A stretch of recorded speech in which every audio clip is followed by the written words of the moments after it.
All right, so we got our new valve cover in, brand new PCV valves, brand new fasteners, almost all the way around, missing two. Brand new gaskets all the way around. Got to clean them up, some of the styrofoam that was left behind, but that should be about it. Looking pretty good though. We got our new valve cover in, so I'm starting to break free the fasteners all the way around the valve cover. Valve cover came with all new gaskets and all new fasteners, except for some reason 2. So I'm going to try and reuse 2 of these fasteners, and that'll be it. So let's go ahead and unbolt this. There's like 20 bolts holding this down. All right, all the 10mm fasteners are undone around. Oh, I think I missed one. Haha, I missed one. All my fasteners are undone now around the valve cover, so we're going to try and pry this off now. I'm just going to use a flathead screwdriver to just get up in the corner where the gasket's not sitting. Let's see if I can pop it free.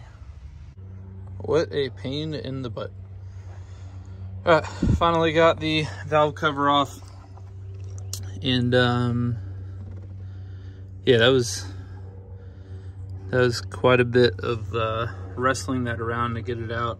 If you're ever pulling the valve cover out, the fuel rail does get in the way and makes it hard to wiggle out, and then all of the fasteners tend to kind of drop back in the hole and then like wiggle back down on the first thread, so you have to keep going around and re-loosening bolts. So it's kind of weird, but I was able to get it out. All right, now that that is out, I'm going to take a quick look at the timing chains, and the way that we're going to test that is by lifting the chain up on the sprocket and just seeing how much play there is. And then I'm going to go around and I'm going to clean up the sealing area for the valve cover gasket and make sure that's all cleaned up so it'll reseal. All right, so checking the timing chains. I already checked this, but I am ecstatic. This is absolutely huge. So I was actually pretty nervous about this, buying this truck. But if we have the valve cover off, we're looking at the timing chain, which is this right here. And what you're supposed to do is you're supposed to try and lift it on the sprocket. And this is not moving almost at all. You get a little bit of play here, which is fine, and you get a little bit of play here. You should have some movement in the chain. If it's too tight, it'll wear everything out. But if we pull up on the sprocket, you can see we have pretty minimal play. Come on. You can see we have pretty minimal play. The rule of thumb for what I've seen is if you test the chains, if you can lift it and it comes up half of the tooth, I think it is, on the sprocket, and then it's time for the timing chains to get replaced. And these are not moving at all. So I am ecstatic about that, and that is a huge thing to check off the list, especially for buying this truck at the price I did.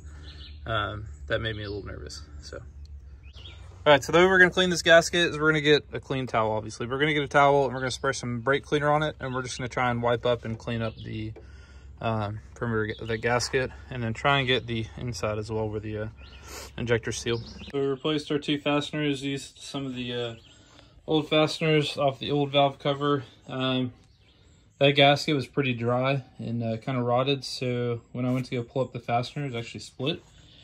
So that's telltale sign that valve cover gasket is probably bad anyways. So I feel like I'm not wrong for replacing this anyways. So I feel like it's kind of good. That's also why it's on the floor. So I'm gonna go ahead and wipe down the inside of this really quick, get it ready to reinstall, and I feel like it's going to be another wrestling session trying to get this to go back in. So should be pretty interesting. Wish me luck. All right, so one thing I found that was actually getting in the way was the oil filter cover.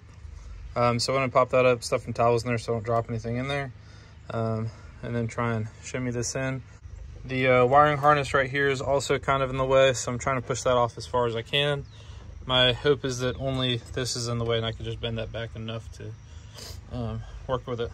But all right, if you're having trouble wiggling this in, I would recommend getting the back end tilted in like this and just kind of shoving it in the back first, and then like tilting it, pulling the fuel line back, and then under. Pulling this out actually helped a ton. So I'm just trying to be gentle with that coolant line because it does connect to the coolant tree, and that is all plastic, and I don't want to break anything else while I'm trying to put this back together. And it is back in. Woo! I'm gonna go and fasten these up. I do have the torque specs and the fastening rotation. Weirdly enough, I could not find one for the Range Rover. I was able to actually find it in the Jaguar manual. So we're gonna follow those torque specs and that torque rotation because it is literally the same valve cover and pretty much the same engine too. So don't quote me on that. That could be totally wrong, but it's a valve cover. As long as it's seating, I think we're gravy. So I'm gonna go and feel around, just make sure that the gasket's looking good and that it didn't crinkle up or anything in any of the areas. It's a pretty stout gasket, and the way that it seats in, I don't think that it did, but we're just gonna double check for peace of mind. So, all right, gasket looks good. So we're gonna go around and I'm just gonna fasten these in. I'm gonna get the 4 corners done first. And the reason being is because I wanna just line up all the bolt holes to make sure they're good to go. And by fastening them down, I'm going to take the 10mm socket and I'm just gonna hand turn them until they're not necessarily tight, but just until they, you know, feel some resistance up against the valve cover. Then after that, we'll go around and we'll do the torque, and then we'll double check the torque and make sure that everything's gravy. All right, so torque spec in the manual was wrong. We now have a broken bolt right here. So now we get to figure out how to pull that out. Fuck.